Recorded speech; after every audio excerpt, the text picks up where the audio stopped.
الحمد لله الحمد لله نحمده ونصلي ونسلم على رسوله الكريم وعلى آله الطيبين الطاهرين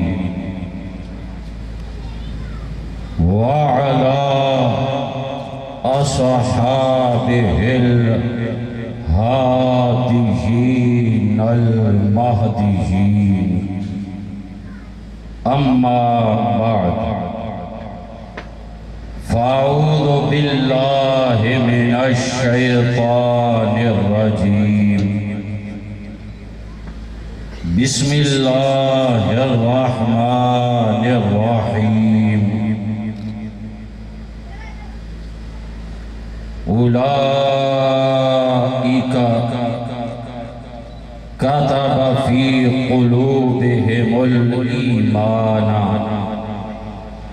وأيدهم بروح منه صدق الله مولانا العظيم وصدق رسوله النبي الكريم الأمين والحمد لله رب العالمين۔ تمام حضرات محبت و ذوق و شوق کے ساتھ مل کر درود پاک پڑھیں۔ اللہم صلی علی سیدنا و مولانا محمد معدن الجود والکرم وآلہ وصحبہ وبارک وسلم۔ الحمدللہ، اللہ کے فضل و کرم اور اس کے احسان سے ہم سب یہاں ادارہ فیض رضا حیدرآباد کے زیر انتظام عرس اعلیٰ حضرت کی مبارک رات میں عرس اعلیٰ حضرت میں اعلیٰ حضرت کی بارگاہ میں خراج تحسین پیش کرنے جمع ہوئے ہیں، اور ادارہ فیض رضا سے تکمیل حفظ و ناظرہ کرنے والوں کی دستار فضیلت بھی اسی اعلیٰ حضرت امام اہل سنت مرشد اہل سنت سے منسوب محفل میں ہے، اور اسی حوالے سے میں نے خطبے میں سورہ مجادلہ کی 22ویں آیت پڑھی ہے۔ انشاءاللہ مختصر وقت میں اسی آیت طیبہ کے تحت کچھ باتیں پیش کروں گا۔ وَمَا تَوْفِيقِي إِلَّا بِاللَّهِ الْعَلِيِّ الْعَظِيمِ۔ اعلیٰ حضرت امام اہل سنت مجدد دین و ملت نائب غوث آدم مرشد اہل سنت الشاہ احمد رضا خان علیہ رحمت الرحمن 10 شوال المکرم 1272 ہجری بمطابق 14 جون 1856 عیسوی بروز ہفتہ ظہر کے وقت ہندوستان کے شہر بریلی کے محلہ جسولی میں پیدا ہوئے۔ پیدائشی طور پر اعلیٰ حضرت امام اہل سنت مرشد اہل سنت کا نام محمد رکھ دیا گیا۔ تاریخ کے اعتبار سے آپ کا نام بنا المختار۔ مختار کا مطلب وہ شخصیت جس کو چن لیا گیا ہو۔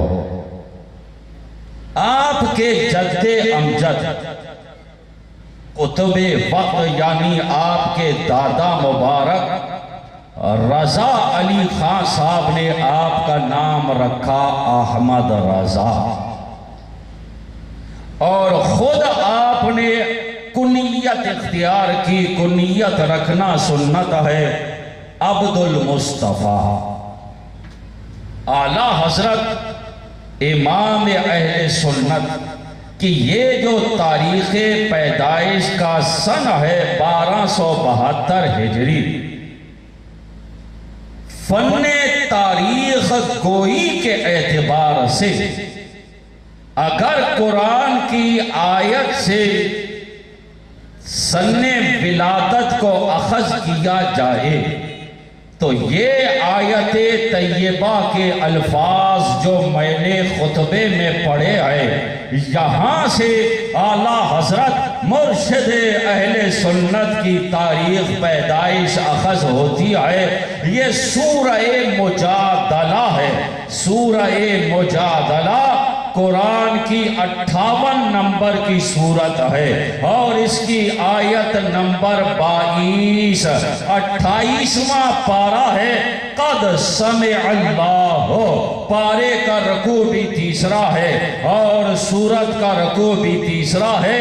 یہ 22 نمبر آیت سورہ مجادلہ کی آخری آیت ہے۔ اسی کے اندر یہ الفاظ ہے۔ ان الفاظ سے امام اہل سنت کی تاریخ پیدائش اخذ ہوتی ہے۔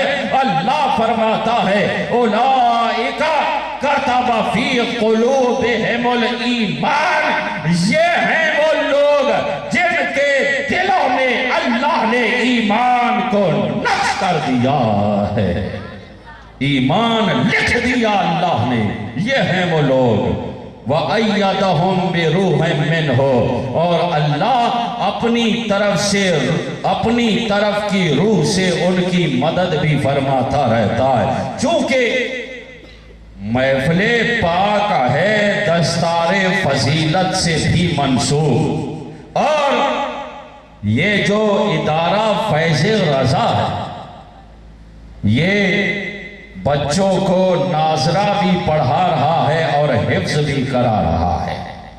تو اسی حوالے سے میں بات اعلیٰ حضرت امام اہل سنت کی زندگی کی بتاتا ہوں کہ اعلیٰ حضرت امام اہل سنت مرشد اہل سنت شاہ احمد رضا خان علیہ رحمت الرحمان نے 4 سال کی عمر میں، کتنی عمر میں بولے؟ 4 سال کی عمر میں پورا قرآن پاک ناظرہ پڑھ لیا تھا۔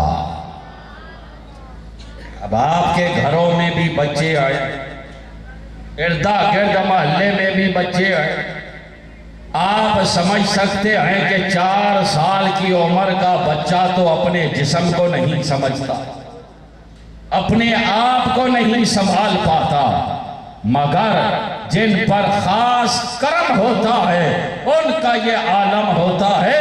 4 سال کی عمر میں ناظرہ قرآن پاک پورا پڑھ لیا تھا، تو اندازہ لگایا جا سکتا ہے کہ پھر آپ نے قاعدہ پڑھنا کب شروع کیا ہوگا، اس میں کیا عمر رہی ہوگی؟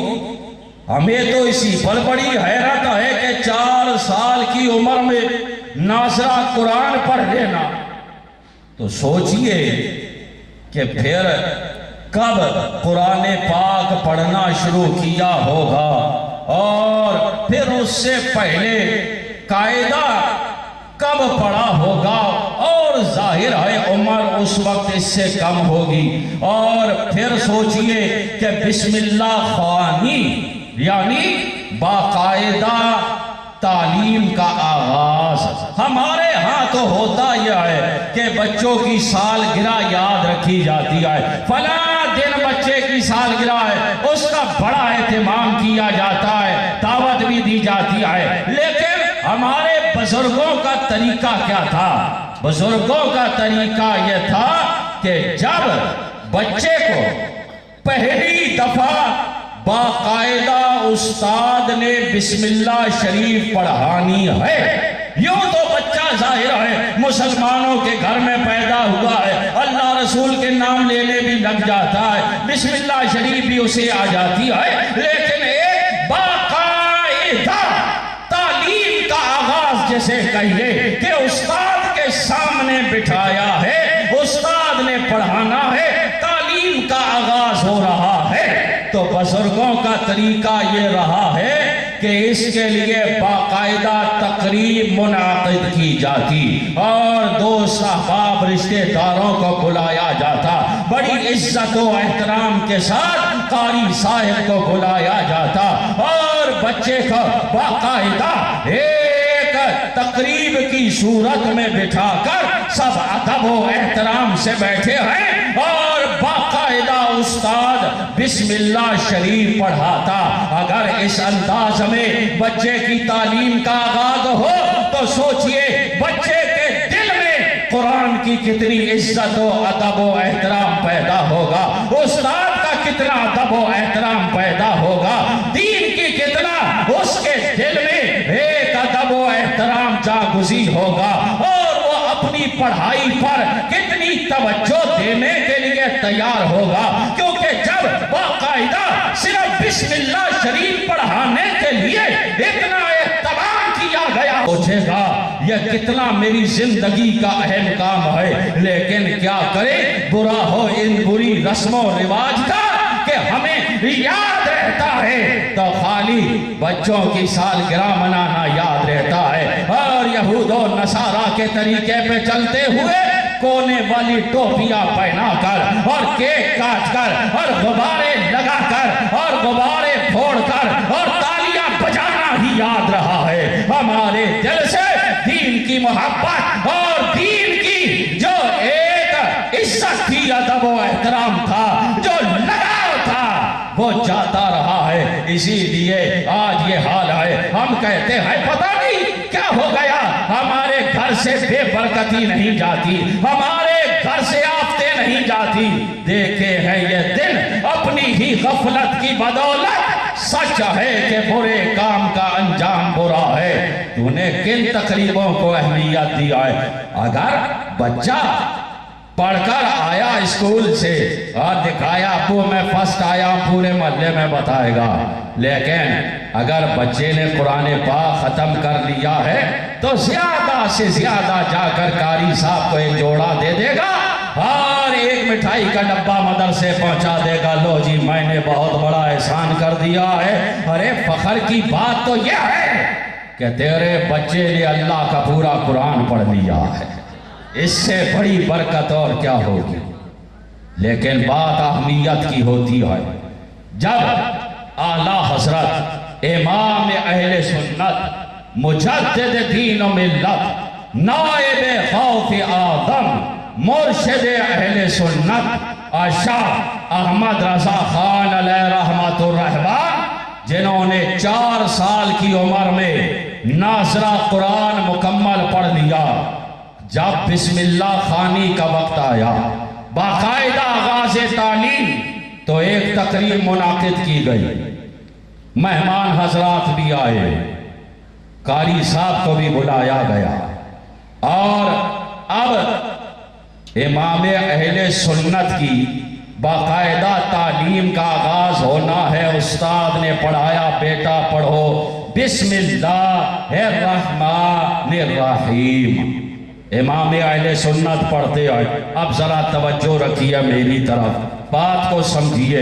اعلیٰ حضرت امام اہل سنت کو پڑھایا جا رہا ہے الف با تا ثا جیم ہا خا دال دال را دا پڑھایا جا رہا, یعنی حروف تہجی مفردات کا بیان جو قاعدے کا پہلا صفحہ ہے پڑھایا جا رہا ہے. اعلیٰ حضرت پڑھتے چلے جا رہے ہیں, پڑھتے چلے جا رہے ہیں. پڑھاتے پڑھاتے ایک لفظ آ گیا لام الف. قاری صاحب مدرسے کی تقریب ہے, میں نے کہا اعلیٰ حضرت کی بات بھی مدرسے کے انداز میں کی جائے. لام الف. اب استاد کہتا ہے پڑھو لام الف, تو اعلیٰ حضرت نہیں پڑھتے. استاد نے کہا بیٹا پڑھو لام الف, کہا استاد جی میں نے لام بھی پہلے پڑھ لیا الف بھی پہلے پڑھ لیا. بھائی الف با تا تھا تو الف آ گیا, پھر لام بھی پڑھ لیا ہے, تو جب میں نے پہلے پڑھ لیا تو دوبارہ کیوں پڑھایا جا رہا؟ خاموش. دادا نے کہا, رضا علی خان صاحب پاس بیٹھے تھے, فرمایا بیٹا جیسے استاد کہتا ہے پڑھو, کا سورے والا لام بھی پہلے پڑھ لیا الف بھی پہلے پڑھ لیا, تو یہ مجھے کیوں پڑھایا جا رہا؟ دادا رضا علی خان صاحب جو کتب وقت تھے, اگرچہ اس ننھی عمر میں ایسی تفصیلات بتانا ابھی قبل از وقت تھا, لیکن نور ولایت سے میرے امام اہل سنت مرشد اہل سنت کے دادا مبارک دیکھ رہے تھے کہ بے شک ابھی تو عمر کم ہے, لیکن یہ وہ ہستی ہے جو اقلیم میں علم و فن کا تاج دار بننے والا ہے. لہذا اتنی باریک بات بتائی, کہا بیٹا بات یہ ہے کہ جو تم نے پہلے الف پڑھا, یعنی قاعدہ شروع ہوتا ہے الف با, تو جو تم نے الف پڑھا وہ حقیقت میں الف ہے ہی نہیں. کیا وہ حقیقت میں الف؟ یہ قاری صاحبان تو سمجھ رہے ہیں, اور یہ جو نیچے بیٹھے ہیں یہ سوچتے ہوں گے اچھے آئے مفتی صاحب کی تقریر میں, انہوں نے تو ہمارا قاعدہ ہی الٹا کر دیا, ہماری داڑھی سفید ہو گئی, الف با تا سا. آج لو یہاں آ کر یہ عجیب بات سننے کو مل رہی ہے الف ہے ہی نہیں, تو کیا آج کے بعد قاعدہ دوبارہ شروع کر دیں؟ ساری زندگی تو یہ سمجھتے گزر گئی, یہ اچھی محفل بھی قاری صاحب آپ نے ہمارے قاعدے ہی الٹے کر دیے. یہ حقیقت ہے. یہ قاری صاحبان مدارس میں پڑھانے والے, فن تجوید کو سمجھنے والے, قرات کو سمجھنے والے حفاظ کلام بیٹھے ہیں, پوچھئے وہ الف نہیں آئے, وہ حمزہ ہے. کیا ہے بولیے؟ حمزہ. الف وہ ہے ہی نہیں. میں سمجھاؤں, اگر نام ہو اقبال, کیا نام ہو؟ اقبال, تو یہ جو شروع میں جس کو آپ الف کہتے ہیں, آپ سے پوچھا جائے گا بھئی اقبال کیسے لکھتے ہیں, تو آپ کہیں گے الف قاف بے الف لام, الف قاف بے الف لام ہے. لیکن یہ جو شروع میں الف ہے نا, یہ الف نہیں آئے, یہ حمزہ ہے. اس کا صحیح تلفظ یہ ہے حمزہ قاف بے الف لام. بات سمجھ رہے ہیں؟ یعنی الف وہ چیز ہے جس پر اعراب ہوتا ہی نہیں ہے. ارے الف ہمیشہ ساکن ہوتا ہے, اور ساکن کو خود پڑھا نہیں جا سکتا, اس کے لیے پیچھے کوئی متحرک لفظ ضروری ہے. جو پیچھے متحرک ہوگا وہ ساکن کے تلفظ کو ادا کرائے گا. تو لہٰذا وہ جو آپ نے پہلے پڑھا وہ تو الف ہے ہی نہیں, وہ حمزہ ہے. اور چونکہ آج مفردات کا بیان ہے تو یہاں الف کا بھی تلفظ کرا دیا جائے, اس لیے لام کے ساتھ الف ملا کر تلفظ کرایا جا رہا ہے. اگر آسان لفظوں میں سمجھانا چاہو تو یوں سمجھے الف کبھی کسی لفظ کی ابتدا میں نہیں آتا. جو ابتدا میں آتا ہے جیسے اسلام، جیسے اقبال، تو یہ اسلام کے جو ابتدا میں آ رہا ہے یہ حمزہ ہے، اقبال کے جو ابتدا میں آ رہا ہے یہ حمزہ ہے. جو پہلے آتا ہے وہ حمزہ ہے. اب تلفظ تو کرانا ہے تو لام کے ساتھ الف ملا کے بیٹا تلفظ کرا دیا. اب اتنی بات ہی ہو سکتا ہے محفل میں کئی بیٹھے لوگ زمانے گزر گئے، انہوں نے قرآن پاک پڑھ لیا، ناظرہ پڑھ لیا، انہیں یہ بات نہیں پتا ہوگی اس محفل کی برکت سے اور اعلیٰ حضرت کا صدقہ سمجھ آ گئی. لیکن اعلیٰ حضرت پھر اعلیٰ حضرت آئے، امام اہل سنت پھر امام اہل سنت آئے. وہ آگے کیا پوچھتے ہیں؟ وہ کہتے ہیں ٹھیک ہے اگر تلفظ کرانا ہی مقصد تھا، اگر تلفظ کرانا ہی مقصد تھا تو الف جو حقیقت میں حمزہ ہے اس کے بعد کیا آیا؟ با. تو با الف بھی تو پڑھایا جا سکتا تھا. بھائی تلفظ کرانا ہے یوں پڑھا لیجئے الف با با الف، یا یوں پڑھا لیجئے الف با تا تا الف، یا الف با تا فا فا الف. تو یہ وہاں بھی تو تلفظ کرایا جا سکتا ہے. یہ 6 محلے چھوڑ کر اسے الف ہی سے ملانا کیا ضروری تھا؟ الف کو لام ہی سے ملانا کیا ضروری تھا؟ اس میں کیا حکمت آئی؟ اب دادا بلا کر ماتھا چوم لیتے ہیں، گلے سے لگاتے ہیں کہ اتنی ننھی سی عمر کے اندر ایسے سوالات. اب سنیے دادا اب اس کی وجہ بتاتے ہیں. اب یہاں میں یہ کہوں گا کہ کئی قاری صاحبان کو پچھلی بات تو پتا، لیکن یہ بات اعلیٰ حضرت کے صدقے ہی پتا چلے گی کہ لام کے ساتھ ہی لام الف کیوں پڑھایا گیا. تو سنیے اعلیٰ حضرت امام اہل سنت کے دادا مبارک رضا علی خان صاحب جو اپنے وقت کے کتب تھے، فرماتے ہیں بیٹا جو رشتہ الف کا لام کے ساتھ آئے اور جو رشتہ لام کا الف کے ساتھ آئے وہ اور کسی حرف کے ساتھ ہے ہی نہیں، کیونکہ لام اور الف آپس میں صورتاً بھی مشابہت رکھتے ہیں اور سیرتاً بھی مشابہت رکھتے ہیں. یعنی دونوں کی صورت بھی ایک جیسی ہے، دونوں کی سیرت بھی ایک جیسی ہے. ذرا بات بڑی گہری ہے، اگر توجہ کریں گے تو ہر بندے کو سمجھ آئے گی. دیکھیے صورتاً کیسے مشابہت ہے. یہاں پیچھے ایسی اسکرین نہیں لگی جس پر لکھا ہو، سنو دیکھو صورتاً مشابہت. آپ نے کلمہ طیبہ لکھا ہوا دیکھا ہے، سب سے پہلے کیا ہوتا ہے؟ لام الف. لا ہوتا یا نہیں ہوتا؟ دیکھو دونوں کی صورت ایک جیسی آئے. الف کیسے لکھتے ہیں؟ یوں سیدھا کھینچ لیا یہ الف ہو گیا. جس نے نہیں دیکھا دوبارہ دیکھو بات تب سمجھ آئے گی. یہ میں نے کہا الف لکھو، آپ نے کیا کیا؟ یہ سیدھا کھینچ دیا، یہ کیا ہو گیا؟ الف. اب میں نے کہا لام لکھو تو آپ کیا کرو گے؟ سیدھا کھینچ دیا، خالی نیچے سے یوں کر دیا.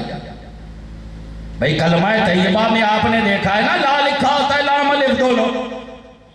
الف بھی آیا اوپر سے سیدھا، لام بھی آیا اوپر سے سیدھا. فرق یہ ہے کہ الف سیدھا رہا اور لام کو ہلکا سا یوں کر دیا. اگر میری بات سمجھنا آئی ہو تو کہیں کلمہ طیبہ لکھا ہو وہاں جا کر دیکھ لیجئے گا کہ لام. ہاں دیکھیے اشارہ مجھے کیا، یہ ہم جس ساؤنڈ پر اس وقت بات کر رہے ہیں اس پہ لکھا ہے ارسلان. تو جس اسپیکر کا منہ آپ کی طرف ہے اس پہ دیکھ لیں ارسلان لکھا ہے، تو لام الف اس کے آخری میں آ رہا ہے. اب آپ دیکھیں لام کیسا ہے، یہ سیدھا یوں اور درمیان میں الف بھی یوں. تو فرمایا صورتاً بھی مشابہ ہے، یعنی دونوں کی صورت دیکھو ایک جیسی ہے، دونوں کا چہرہ دیکھو ایک جیسا ہے. اور سیرتاً مشابہ کیسے ہے؟ یہ بات تھوڑی اور گہری ہے مگر توجہ کریں گے تو بات سمجھ آئے گی. دیکھیے ایک ہوتا ہے لفظ ملفوظی. کیا ہوتا ہے بولے؟ لفظ ملفوظی. ایک ہوتا ہے مکتوب. اللہ کرے بات سمجھ آ جائے. دیکھیے مکتوبی ہوتا ہے لکھنے کا انداز. درود پاک پڑھ.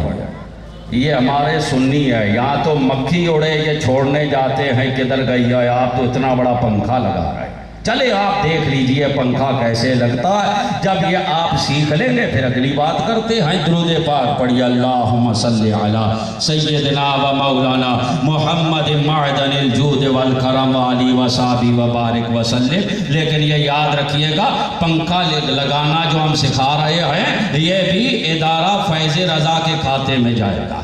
یہ آج آپ سیکھ لیجئے دیکھ لیجئے پنکھا کیسے لگتا ہے. کیونکہ چند لوگوں نے ادھر دیکھا میں نے کہا چلو چند لوگ سیکھنے بیٹھے ہیں سبھی سیکھ لیتے لے پتا چلا کیسے لگتا.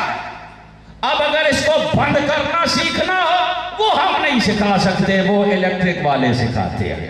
رات دن بتاتے ہیں پنکھے کیسے بند ہوتے ہیں. اب درود پاک پڑھیے. اللہم صلی علی سیدنا و مولانا محمد معدن الجود والکرم و آلہ و صحبہ و بارک وسلم. تو دیکھیں ایک ہوتا ہے سیرتن کیسے مشابہ ہے. ایک ہوتا ہے لفظ مکتوبی یعنی لکھنے کا طریقہ. ایک ہوتا ہے ملفوظی یعنی پڑھنے کا طریقہ. اب لکھنے کا طریقہ کیا ہے ذرا توجہ کریں. یہ الف لکھ دیا الف لکھ دیا یہ لام لکھ دیا. یہ ہے لکھنے کا طریقہ. اور ملفوظی مطلب پڑھنے کا طریقہ. اب ذرا آپ حضرات پڑھے آہستہ سے پڑھے آپ کو خود سمجھ آئے. الف الف لکھا کیسے یہ بس پڑھا کیسے الف الف الف. ذرا غور کریں الف پڑھنے میں 3 لفظ آ رہے ہیں. پڑھ ہم الف رہے ہیں لیکن حرف 3 آ رہے ہیں. الف الف الف لام فے 3 لفظ آ رہے ہیں. الف الف آ رہے 3 لفظ آ رہے. سمجھ آیا. پڑھنے میں الف کو لکھو گے تو بس یوں لکھ دیا ہو گیا الف. لیکن جب پڑھو گے یعنی ملفوظی تو پڑھنے میں 3 حرف آئیں گے. الف الف لام فے الف الف لام فے الف. اس طرح پڑھے. ہم جب پڑھ رہے ہیں تو ملفوظی میں 3 حرف آ رہے ہیں. اب دیکھو لام کیسے لکھیں گے. یہ ہم نے یہ سیدھا کھینچا ہلکا سا گما دیا تو یہ تو ہو گیا مکتوبی لام. لیکن لام پڑھو ذرا. لام لام 3 حرف آ رہے ہیں. لام الف میم لام لام. بات سمجھ رہے نہیں سمجھ رہے. یعنی لام الف میم. پڑھنے میں لام کو 3 حرف استعمال ہو رہے ہیں اور الف کو پڑھنے میں بھی 3 حرف استعمال ہو رہے ہیں. دادا نے بتایا کہ اے بیٹا اس کی صورتن بھی مشابہت ہے سیرتن بھی مشابہت ہے. صورتن مشابہت تو ایسے ہے کہ یہ لکھنے میں ایک جیسے ہے اور سیرتن مشابہت ایسے ہے کہ جب الف پڑھو تو اس کے درمیان میں لام آتا ہے اور جب لام پڑھو تو اس کے درمیان میں الف آتا ہے. یعنی لام کے قلب میں الف ہے اور الف کے قلب میں لام ہے. الف کیسے الف لام پہ تو درمیان میں کیا آیا لام اور لام لکھا تو کیا آیا لام الف میم. یعنی لام کے قلب میں درمیان میں الف ہے اور الف کے درمیان میں لام ہے. بیٹا یہ اس لیے لام سے ملایا جا رہا ہے. اب اندازہ لگائیے اس امام اہل سنت کے علم و فن کو کون سمجھ سکتا ہے جو 4 سال کی عمر میں ناظرہ قرآن ختم فرما دیتے ہیں اور جب انہیں ناظرہ پڑھایا گیا وہ بھی بات کی بات ہے. قاعدہ ختم کیا وہ بھی بات کی بات ہے. ارے بسم اللہ خانی ہو رہی ہے اور ایسے راز پوچھے بھی جا رہے ہیں اور راز بتائے بھی جا رہے ہیں. اندازہ کیا جا سکتا ہے کہ امام اہل سنت کے علم و فن کا کیا عالم ہوگا۔ اور جب آپ ناظرہ قرآن پڑھ رہے تھے، ناظرہ قرآن شریف پڑھ رہے تھے، تو دوران پڑھنے ایک دفعہ آپ کو استاد ایک آیت پر زبر پڑھاتے ہیں، اعلیٰ حضرت زیر پڑھتے ہیں، استاد پھر زبر پڑھاتے ہیں، اعلیٰ حضرت پھر زیر پڑھتے ہیں، استاد پھر زبر پڑھاتے ہیں، اعلیٰ حضرت پھر زیر پڑھتے ہیں۔ یہی کتب وقت آپ کے جد امجد دادا مبارک رضا علی خان صاحب تشریف فرما تھے۔ کہا بیٹا ادھر آؤ، اور نسخہ قرآن پاک بھی منگایا، تو دیکھا کہ جو سامنے نسخہ ہے اس پر زبر لکھا، لیکن اعلیٰ حضرت زیر پڑھے جا رہے ہیں۔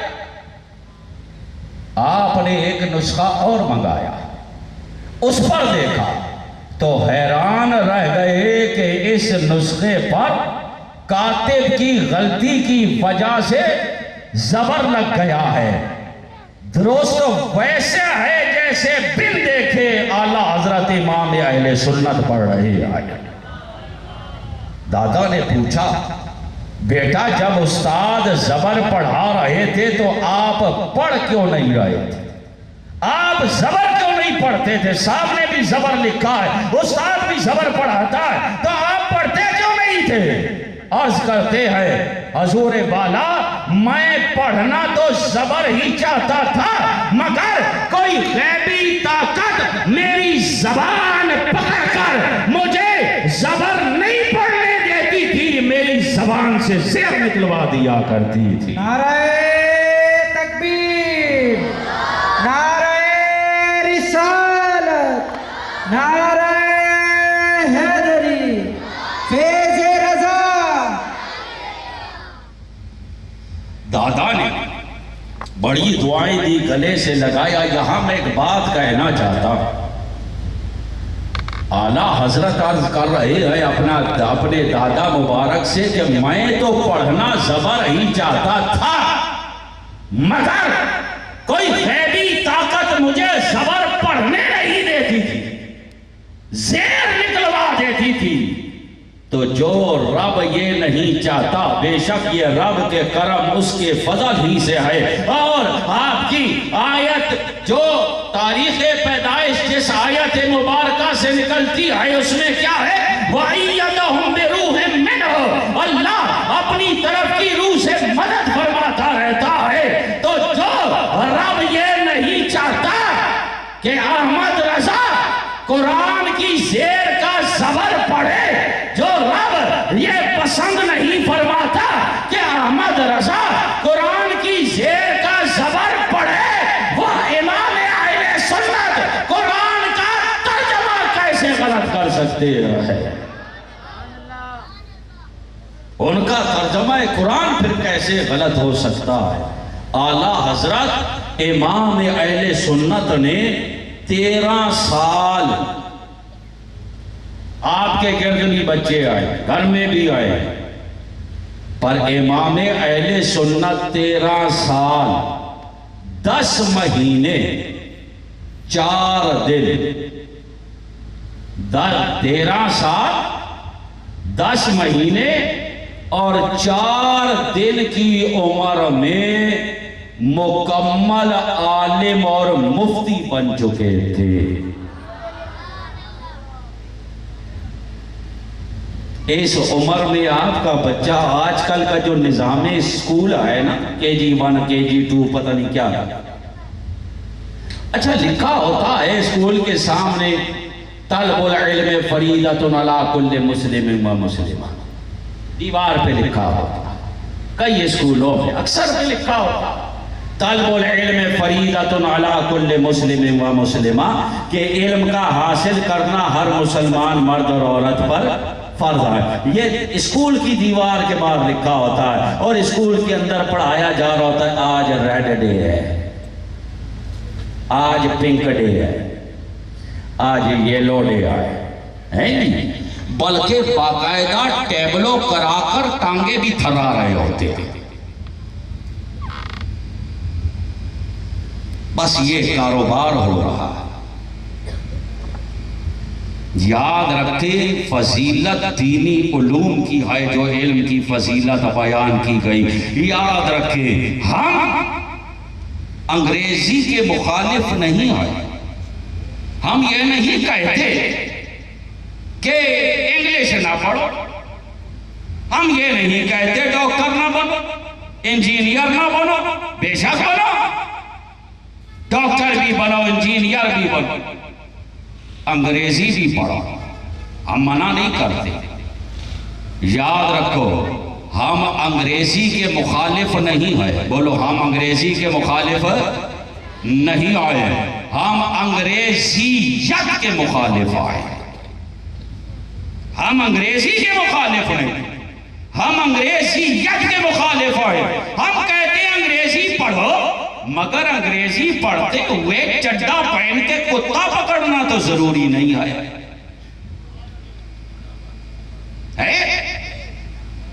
ہم یہ کہتے ہیں کہ اس کلچر سے بچو. انگریزی ایک زبان سیکھو، آپ کو آئے گی، اسلام کا پیغام پہنچے گا. بے شک پڑھیے، انکار نہیں آئے، مگر ان کا کلچر مت اپنائیے. یہ مسلمانوں کا نعرہ نہیں ہے جیسا دیس ویسا بھیس. یہ تو منافقوں کا نعرہ ہے، یہ تو منافق کا طریقہ ہے. اس کے منہ پہ آیا اس کا ہو گیا، اس کے منہ پہ آیا اس کا ہو گیا، اس کے منہ پہ آیا اس کا ہو گیا. اور ان منافقوں کی تو قرآن نے رد کیا ہے، برائی بیان کیا ہے. اسلام منافق کو اچھا نہیں سمجھتا. یہ مسلمانوں کا طریقہ نہیں ہے کہ جیسا دیس ویسا بھیس. مسلمانوں کا طریقہ یہ ہے کہ کوئی بھی دیس مصطفیٰ والا بھیس. نعرہ تکبیر، نعرہ رسالت، نعرہ حیدری، ہر صحابی نبی. کوئی بھی دیس ہو، کلچر اسلامی ہو. ارے بتانا کیوں پڑے کہ تو مصطفیٰ کا غلام ہے؟ بتانا کیوں پڑے کہ تو عاشق رسول ہے؟ بتانا کیوں پڑے کہ تو مسلمان ہے؟ ایسا بن تو سامنے سے آئے، دیکھنے والا ہے، دیکھو مصطفیٰ کا عاشق آ رہا ہے. لیکن بے شک انگریزی پڑھیے، بے شک انجینئر بنیے، ڈاکٹر بنیے، لیکن ساتھ میں کچھ نہ کچھ دین بھی پڑھیے. کچھ نہ کچھ دین بھی پڑھیے. ارے جس کو اتنی کتابیں لے کر دی، پینسلیں لے کر دی، اور وہ کیا کہتے ہیں ریزر لے کر دیے، اور شارپنر لے کر دیے، پھٹے لے کر دیے، جیومیٹری باکس لے کر دیے، کتابیں لے کر دی، فیسیں بھری، اور اس کو روز کے لیے جیب خرچی بھی دی، اس کے یونیفارم بھی لیے، کورس بھی لیے، پڑھا دی 16 جماعتیں. ذرا حساب لگاؤ پہلی سے جتنے بھی آپ نے پینسل، پین، ریزر اور شارپنر اور جیومیٹری باکس اور جتنے بھی آپ نے یونیفارم لے کر دیے، فیسیں جمع کرائی، کتابیں لے کر دی، کاپیاں لے کر دی، بلا شبہ کروڑوں روپے آپ نے لگایا. سب سے بڑی انویسٹمنٹ انسان کی زندگی کا سب سے بڑا پیسہ جو لگ رہا ہوتا ہے وہ اولاد کی تربیت پہ خرچ ہو رہا ہوتا ہے. خود کتنے کا جوڑا پہن لے گا، روز کتنی روٹی لے لے گا، جتنا کماتے ہو اس کا اکثر حصہ اولاد پہ خرچ ہو رہا ہے. اور وہ روپے خرچ کر دیا، پر بنایا صرف ڈاکٹر. میں وضاحت سے کہہ رہا ہوں، ڈاکٹر بننا ہے صرف نہیں، انجینئر بننا ہے صرف نہیں، دین بھی پڑھنا ہے. اگر خالی ڈاکٹر بنایا، مر گئے تو ڈاکٹر صاحب کو تو جنازے کی نیت بھی نہیں آتی. اس کو پتہ ہی نہیں ہے کہ والد صاحب کو دفناتے وقت منہ ادھر کرنا ہے یا ادھر کرنا ہے. سوئم کی لیے بیٹھا ہے، پتہ ہی نہیں فاتحہ کیسے کرتی. تو اگر میں پھر کہہ رہا ہوں اللہ اس پہ توجہ کریں، ڈاکٹر بے شک بنائے، صرف ڈاکٹر بنایا، دین نہیں پڑھایا، آپ مر گئے تو اب وہ کیا کہے گا؟ یا اللہ دن میں جو 20 ٹیکے لگائے تھے اس کا ثواب میرے باپ کو پہنچا دینا۔ اور تو کچھ آتا نہیں، فاتحہ کا طریقہ تو پتا کیا کرے گا؟ اتنی بڑی انویسٹمنٹ کی جو میں بات کرنے لگا، اگر سمجھ میں آ جائے تو کافی آئے، نہ سمجھ میں آئے تو دفتر کے دفتر بیکار آئے۔ ارے جس کو اتنا پالا پوسا، اتنا خرچہ کیا، ڈاکٹر بنایا، انجینئر بنایا، وہ اپنے باپ کو بخشش کی آخری دعا بھی نہیں دے سکتا۔ تو بتاؤ کہ یہ سودا فائدے کا ہوا یا نقصان کا ہوا؟ اگر آج میں کسی کو کہوں کہ 2 نوکریاں ہیں، ایک میں تنخواہ 50,000 آئے مگر پینشن کوئی نہیں، جس دن نوکری چھٹی تو جان تیرا کام جانے، اور دوسری نوکری ہے اس میں تنخواہ 40,000 آئے مگر بعد میں تجھے پینشن بھی ملے گی، ہر بندہ پینشن والی کرے گا، کہے گا چلو 10 کم صحیح مگر ملتی رہے گی، پینشن والی نوکری کو پسند کرے گا۔ یہاں پینشن والا کام کیوں نہیں کرتے؟ ارے اگر بچے کو دین بھی پڑھایا ہے، مدرسے بھی بھیجا ہے، بے شک کھانا پینا تو چلتا ہی رہتا ہے، نظام دنیا تو چلتا ہی رہتا ہے، اگر دین بھی پڑھایا ہے، باپ مر گیا ہے، پینشن والا کام بچہ پیچھے سے کبھی فاتحہ کر رہا ہے، کبھی بخشش کی دعائیں کر رہا ہے، قبر میں اس کا ثواب جا رہا ہے۔ تمہارا نامہ اعمال خود عمل سے تو بند ہو گیا، لیکن بچے کے عمل سے ابھی بھی پینشن ملتی چلی جا رہی ہے۔ تو دین بھی پڑھانا ہے، بولو دین بھی۔ ہمارے اعلیٰ حضرت امام اہل سنت 13 سال 10 مہینے 4 دن کی عمر میں مکمل مفتی ہو چکے تھے۔ اسی دن دستار ہوئی آپ کی، عالم ہوئے، آئے والد محترم کے دارالفتاء، دیکھا ایک سوال پڑا ہوا ہے کہ اگر دودھ بچے کے ناک کے ذریعے مدت رضاعت کے اندر ہو بچہ، اور کسی عورت کا دودھ ناک کے ذریعے بچے کے پیٹ میں چلا جائے تو کیا ہوگا؟ کیا یہ اس کا رضائی بیٹا بن جائے گا؟ تو اعلیٰ حضرت نے جواب لکھا کہ ناک کو بچے کے منہ اور ناک سے عورت کا جو دودھ بچے کے جوف یعنی پیٹ میں پہنچے حرمت رضاعت لائے گا، یعنی چاہے ناک سے دودھ چاہے منہ سے جائے، اگر پیٹ میں پہنچ گیا تو یہ رضائی بیٹا بنے گا۔ جب آپ نے دیکھا فتوے کو تو فتویٰ مکمل فقہی انداز میں فقہی قیودات کے ساتھ لکھا ہوا، اسی دن مسند افتاء آپ کے حوالے ہو گئی۔ اور ذرا غور کریں، امام اہل سنت فرماتے ہیں میں بالغ بھی اسی دن ہوا، یعنی اسی دن آپ فاضل ہوئے، اسی دن آپ مفتی ہوئے، اور اسی دن آپ پر نماز فرض ہوتی ہے، یعنی میرے امام نے زندگی کی جو پہلی فرض نماز ادا کیا ہے وہ مفتی بن کر ادا فرمائی ہے۔ یہ کتنا بڑا اللہ کا فضل ہے، کتنا بڑا اللہ کا کرم ہے۔ اور یہ تھا جی پہلا فتویٰ، کیا تھا بولیے؟ پہلا فتویٰ کہ عورت کا جو دودھ ناک کے ذریعے یا منہ کے ذریعے بچے کے پیٹ میں پہنچے گا حرمت رضاعت لائے گا۔ پھر ساری زندگی آپ فتوے لکھتے ہی رہے۔ آپ کی ایک فتاوی رضویہ 30 جلدوں پر مشتمل ہے، 1000 کتابوں سے زیادہ کتب آپ نے لکھی، اور پھر لکھنے کا کیا انداز تھا؟ ایک دفعہ حضرت علامہ محمد حسین میرٹھی رحمت اللہ تعالی علیہ بیان فرماتے ہیں کہ میں اعلیٰ حضرت سے ملنے بریلی شریف حاضر ہوا. جب حاضر ہوا تو معلوم ہوا کہ اعلیٰ حضرت بیمار آئے اور ڈاکٹروں نے کام کرنے ملنے جلنے حتیٰ کہ باتیں کرنے سے بھی منع فرما دیا. اور چونکہ یہاں تو ملاقاتی چھوڑتے نہیں آئے تو شہر سے باہر ایک حویلی میں آرام فرمائے. حضرت محمد حسین میرٹھی رحمت اللہ علیہ فرماتے ہیں عام لوگوں کو ملنے کی اجازت نہیں تھی، لیکن چونکہ میں آتا جاتا رہتا تھا تو مجھے بتا دیا گیا کہ فلاں جگہ اعلیٰ حضرت آرام فرما ہے، آپ جائیے، اگر اجازت ملے تو ملاقات کر لیجئے گا.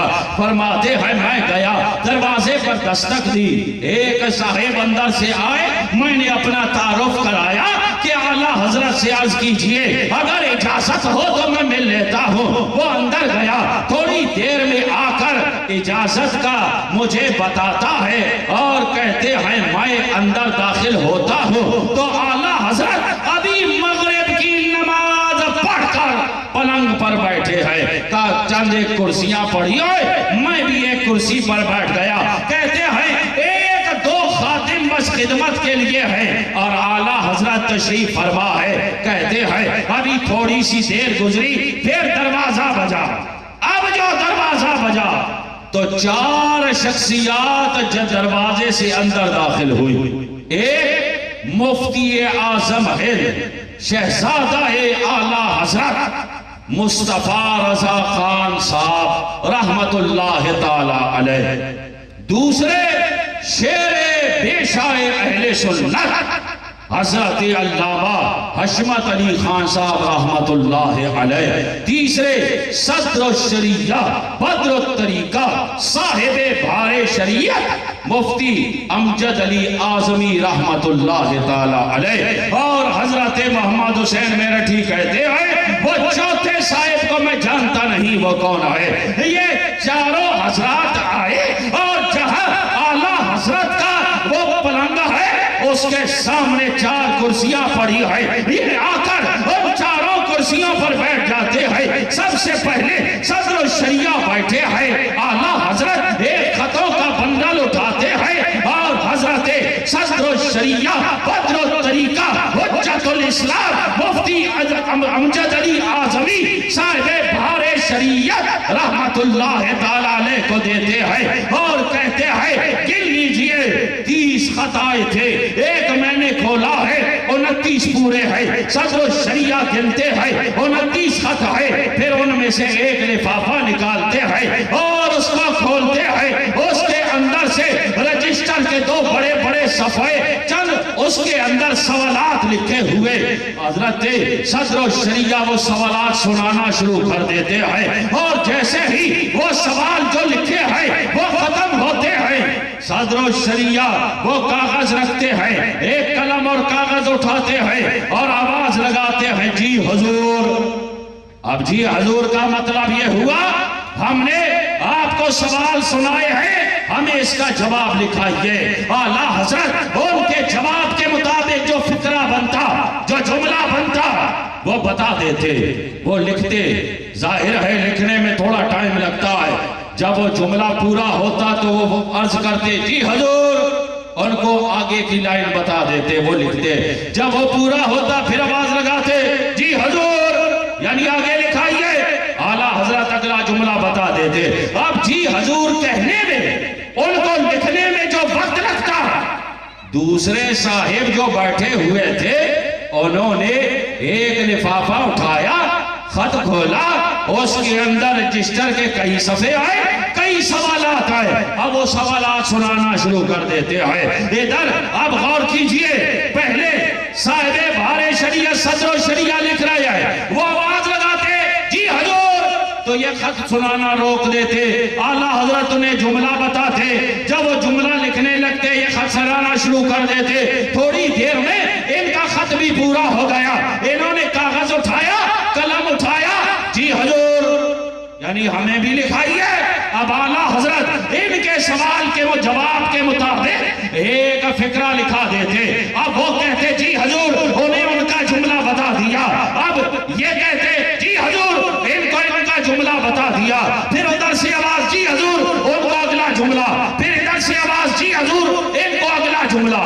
اب یہ دو جی حضور میں جو وقت بچتا ہے, تیسرے صاحب نے تیسرا خط اٹھایا, اسے کھولا, رجسٹر کے کئی صفحے ہیں, کئی سوالات آئے, سوالات سنانا بھی ہے. اب ادھر سے آواز آتی جی حضور, یہ رک جاتے, انہیں ان کا فقرہ سن بتایا جاتا.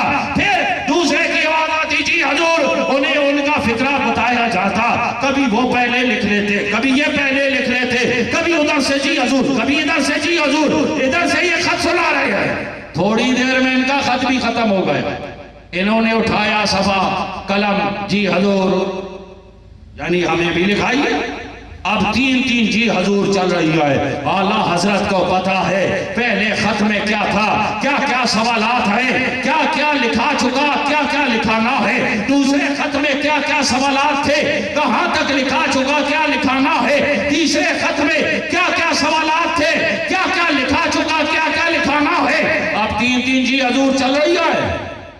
وہ چوتھے صاحب نے جو تین جی حضور میں وقت بچ رہا ہے, ایک اور خط اٹھایا, اسے کھولا, رجسٹر کے کئی صفحے آئے, کئی سوالات آئے, وہ سنانا شروع کر دیے.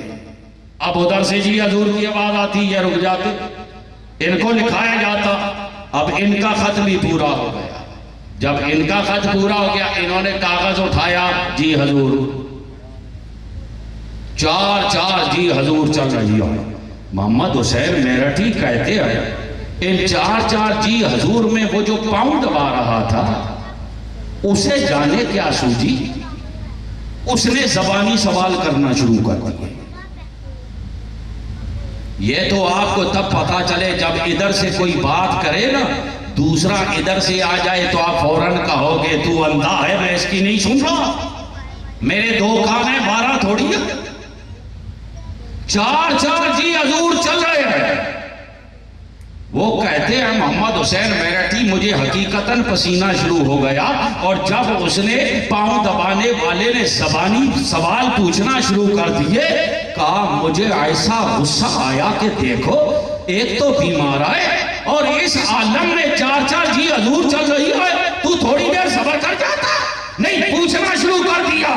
محمد حسین میرٹھی کہتے ہیں جب میں نے اس عالم میں اعلیٰ حضرت کے چہرے پر دیکھا تو ماتھے پر ایک شکن نہیں آئے, سب کو اطمینان کے ساتھ جواب دیے جا رہے ہیں. محمد حسین میرٹھی کہتے ہیں میں اٹھ کر کھڑا ہوا اور میں نے کہا حضرت سنتے آیا تھا آپ آرام کر رہے ہیں, سن کے آیا تھا آپ آرام کر رہے ہیں. آج آرام تو دیکھا ہے کہ ایسا ہے, آرام تو دیکھا ہے ایسا ہے, اب کبھی دیکھیں گے کہ آرام ایسا ہے تو کام کیسا ہوگا. آرام ایسا ہے تو کام کیسا ہوگا. اور اعلیٰ حضرت امام اہل سنت نہ صرف یہ کہ علمی دنیا کے ایسے آفتاب و مہتاب ہے, بلکہ آپ کا روحانیت میں بھی بڑا مرتبہ و مقام. ایک دفعہ سفر حج کے دوران مقام ابراہیم پر جلوہ فرما, مقام ابراہیم پر مغرب کی نماز ادا فرما کے بیٹھے.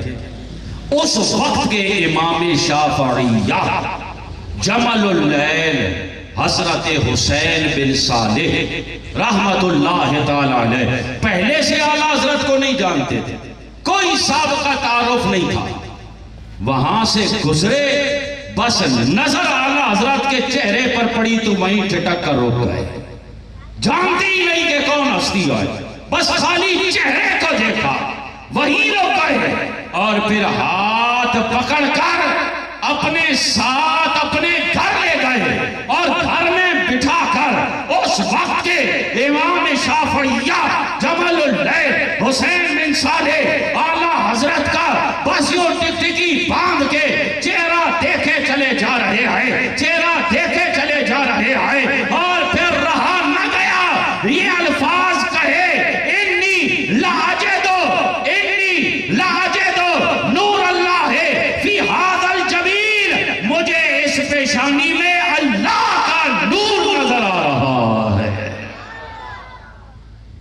اور یہی میرے امام اہل سنت مجدد دین و ملت نائب غوث آدم با کرامت اللہ کے ولی جب سفر جبل پور میں حضرت عید السلام عبد السلام رحمت اللہ تعالی علیہ کے گھر تشریف لے گئے تو جو خدمت انہوں نے فرمائی اس دور کے حساب سے 1000 روپیہ، ہمارے دور کا لاکھوں بنے، 1000 روپیہ سفید چینی کی رکابی پر رکھ کر آپ کی خدمت میں پیش کیا تو اعلیٰ حضرت امام اہل سنت نے فرمایا کہ جو آپ نے اتنی خدمت کی ہے کیا یہ کم ہے کہ آپ یہ بھی پیش کر رہے ہیں؟ حاجی کفایت اللہ صاحب آپ کے ساتھ ہوا کرتے تھے، اعلیٰ حضرت نے فرمایا حاجی صاحب یہ لیجئے اور اسے اندر رکھ دیجئے اور ایسا کیجئے میرے وظیفے کی صندوقچی اٹھا کر لے آئے۔ تقریباً 1 فٹ لمبی وہ صندوقچی تھی اور اس کے اندر ایک لمبے کپڑے پر دھاگے سے ایک وظیفہ لکھا ہوا تھا جو آپ کو اپنے پیر و مرشد شاہ آل رسول مار روی رحمت اللہ تعالی علیہ سے ملا تھا اور آپ فجر کی نماز کے بعد وہ وظیفہ پڑھا کرتے تھے۔ وہ صندوقچی بس اتنی تھی کہ اس میں اس کپڑے کے سوا اور کچھ آ بھی نہیں سکتا تھا، صرف 1 فٹ لمبی وہ صندوقچی آئے۔ اعلیٰ حضرت نے وہ منگائی اپنے سامنے رکھی اور حاجی کفایت اللہ صاحب کہتے ہیں سفر میں کئی دفعہ میرے سامنے وہ صندوقچی کھلی، فجر کے وقت اس میں سے کپڑا نکلا، آپ نے پڑھا اور اس کے اندر اس کپڑے کے سوا کوئی چیز آ ہی نہیں سکتی تھی اور اتنا لمبا سفر کیا ہے، کئی فجر آئی ہے، میرے سامنے وہ کھلی ہے، اس وظیفے کے کپڑے کے سوا اس میں کچھ نہ تھا۔ لیکن اب اعلیٰ حضرت اسے کھولتے ہیں، پورا ڈھکن نہیں اٹھاتے، الٹے ہاتھ سے ہلکا سا ڈھکن اوپر کر کے سیدھے ہاتھ سے اس میں ہاتھ ڈالتے آئے۔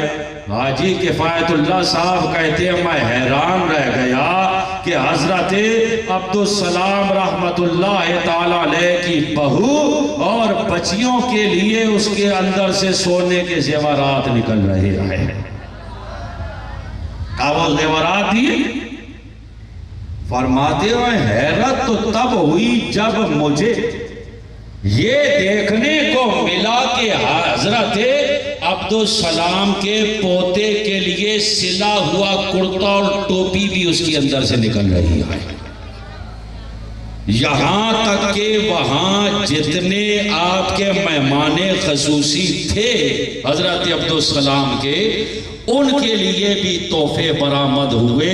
یہ اعلیٰ حضرت کی واضح کرامت ہے کہ اتنی سی صندوقچی کے اندر سے اتنی چیزیں برآمد ہوئی۔ ایک بات اعلیٰ حضرت کے حوالے سے اور کرتا ہوں پھر بات ختم کرتا۔ اعلیٰ حضرت امام اہل سنت کے پاس ایک دفعہ ایک رافضی ملنے کے لیے آیا، ایک رافضی ملنے آتا، آپ کے بھائی محمد رضا خان صاحب رحمت اللہ تعالی علیہ آ کر عرض کرتے ہیں کہ وہ حیدرآباد دکن سے آیا، بڑا سفر کر کے آیا، مگر وہ صرف آپ سے ملنے کا ارادہ رکھتا۔ تو حضور والا آپ ذرا توجہ فرما دیجئے گا، اتنے دور سے چلا ہے، آپ سے ملنے آیا ہے۔ رافضی، رافضی سمجھتے ہیں رافضی کس کو کہتے ہیں؟ جو صحابہ کو برا کہے وہ رافضی ہے، اور جو آل بیت پاک کو برا کہے وہ خارجی ہے، ناصبی ہے۔ لوگ سمجھتے ہیں رافضی آل بیت سے محبت کرنے والے کو کہتے ہیں۔ آل بیت کی محبت کا نام سنیت ہے، صحابہ کرام سے محبت کا نام سنیت ہے۔ رافضی دشمن صحابہ ہے اور خارجی اور ناسبی دشمن آل بیت ہے. کوئی بھی صحابی ہے جو صحابی رسول ہے وہ جنتی ہے. ایک بات سمجھاؤ، صحابی عمل سے بنتا ہی نہیں ہے. صحابی عمل سے آپ 70 سال کعبے میں بیٹھے رہے، 70 سال مقام ابراہیم پر بیٹھ کر عبادت کریں، 70 سال کعبے کے طواف کریں، کیا آپ صحابی بن جائیں گے؟ کعبے کو دیکھنے سے صحابی نہیں بنتا، ایمان کی حالت میں کعبے کو دیکھنے سے صحابی بنتا ہے.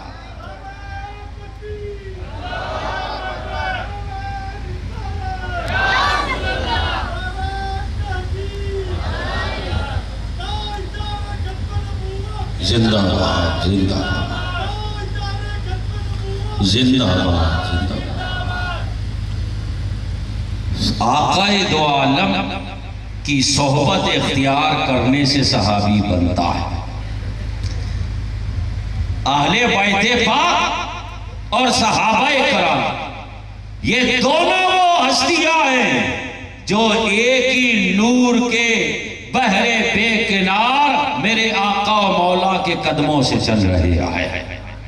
صحابہ کو بھی منور کیا ہے تو آقا نے کیا ہے، اور آل بیت پاک کو بھی منور کیا ہے تو آقا و مولا نے کیا ہے. اور ہمارے اعلیٰ حضرت امام اہل سنت نے ہمیں سمجھایا ہے کہ ایک ہاتھ میں دامن صحابہ رکھنا، ایک ہاتھ میں دامن آل بیت ہو، ایک ہاتھ میں دامن صحابہ، ایک ہاتھ میں دامن آل بیت، اور نگاہ سیدھی مدینے کی جانب رکھنا ہے.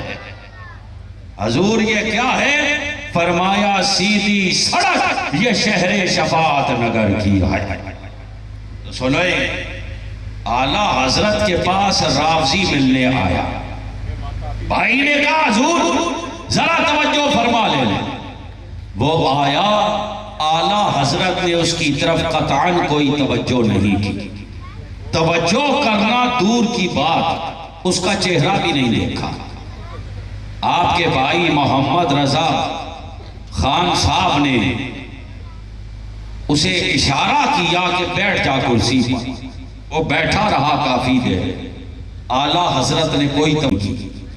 جب اعلیٰ حضرت نے کوئی بات نہیں کی تو اسے بھی جرت نہیں ہوئی کہ کوئی بات کرے. آخر وہ تنگ آ کر اٹھ گیا.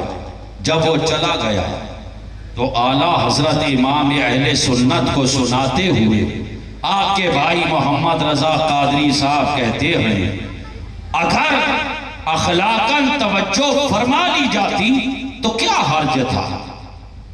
تو اعلیٰ حضرت ذرا جلال میں آئے اور فرمایا مجھے میرے بڑوں نے یہی اخلاق سکھایا ہے، یہی اخلاق سکھایا ہے کہ بد مذہب اور بد دین ہو اس کی طرف کوئی توجہ نہیں کرنی ہے. پھر اعلیٰ حضرت امام اہل سنت نے خود یہ بات سنائی کہ ایک دفعہ حضرت فارق حق و باطل فاروق اعظم رضی اللہ تعالی عنہ مسجد نبوی سے نماز کے لیے پڑھا کر نکلے کہ ایک صاحب نے کہا مسافر ہوں، بھوک لگی ہے. آپ نے ساتھ چلنے کو اشارہ کیا اور اپنے گھر لے آئے. اپنے گھر میں لا کر آپ نے خادم کو کہا اسے کھانا دو. جب اسے کھانا دیا گیا وہ کھانا کھا رہا ہے کہ دوران کھانے کے اس کی زبان سے بد مذہبی کی کچھ باتیں نکلی. جیسے ہی یہ بات نکلی فاروق اعظم نے اپنے خادم کو بلایا. وہ آئے، کہا اس کے سامنے سے کھانا اٹھاؤ. کھانا اٹھا لیا. کہا اس کا کان پکڑو، اس کو دروازے سے باہر نکال دو. اعلیٰ حضرت نے فرمایا یہ ہمارے بزرگ ہیں سکھانے والے، یعنی یہ فاروق اعظم کا طریقہ ہے. بزرگوں کا طریقہ یہی رہا ہے، ہمیشہ اہل حق کی بات یہ آج آپ کے پاس اینڈرائڈ موبائل ہے، اس میں کوئی بھی ایرا خیرا نتھو خیرا بات کر رہا ہو آپ اسے سننے بیٹھ جاتے ہیں. یہ طریقہ نہیں ہے. الحمدللہ اہل سنت و جماعت اعلی حضرت امام اہل سنت کے غلام زندہ ہے، موجود ہے. وہ بات اہل حق بیان کرنے والے ہیں. بزرگوں کا طریقہ یہ رہا ہے کہ وہ ایرو غیروں نتھو خیروں کی بات نہیں کرتے. آج دور یہ آ گیا ہے کہ لوگ اہل سنت کے اسٹیج پر بیٹھ کر اہل سنت کا بینر لگا کر اور اعلیٰ حضرت کے شعر پڑھ کے باتیں رافضیوں کی کرتے ہیں، علی دا پہلا نمبر کے نعرے لگاتے ہیں. بیٹھے ہمارے اسٹیجوں پر نام ہمارے مسلک کا استعمال ہوتا ہے اور باتیں غیر مسلک کی جاتی ہے. بے شک مولا مشکل کشا علی اور مرتضیٰ کی شان 7 آسمانوں سے بلند ہے. بے شک مولا مشکل کشا کی شان زمین میں موجود ریت کے ذروں سے زیادہ ہے، آسمان کے ستاروں سے زیادہ ہے. آپ کی شان سمندر کے پانی کے قطروں سے زیادہ ہے.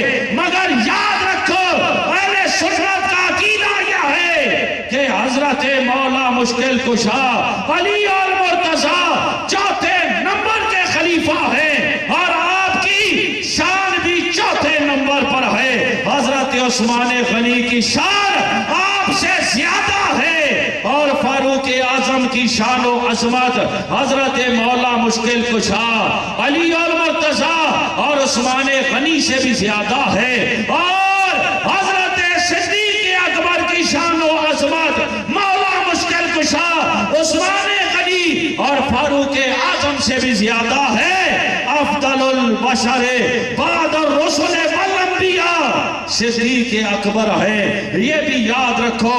یہ مت دیکھو کہ خالی نعرہ یا رسول اللہ کا لگ رہا ہے، یہ دیکھو کہ بات اہل سنت کی ہو رہی ہے یا نہیں ہو رہی ہے. یہ وہ زمانہ آ گیا ہے کہ اہل سنت کے اسٹیج پر بیٹھ کر حضرت امیر معاویہ کو برا بھلا کہا جا رہا ہے، صحابہ کرام پر لعن طعن کی جا رہی ہے اور سنی ہے پتہ نہیں لنگر کے لیے بیٹھا رہتا ہے یا بے خود ہو کر بیٹھا رہتا ہے. یہ طریقہ نہیں ہے. یاد رکھو یہ مٹھائی کے اندر زہر رکھ کر دیا جا رہا ہے. نام تو آل بیت کا لیا جا رہا ہے لیکن حقیقت میں عقائد غیر مسلک کے سکھائے جا رہے ہیں. بزرگوں کا طریقہ یہ رہا ہے جیسے اعلیٰ حضرت کی بات بتائی.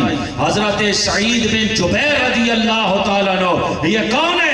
یہ حضرت عبداللہ ابن عباس رضی اللہ تعالیٰ عنہ کے شاگرد ہیں اور حضرت عبداللہ ابن عباس سرکار کے چچا زاد بھائی آئے اور صحابہ میں قرآن کے سب سے بڑے عالم آئے. ایک دفعے تشریف لے جا رہے آئے، راستے میں ایک بدمزہ ملا.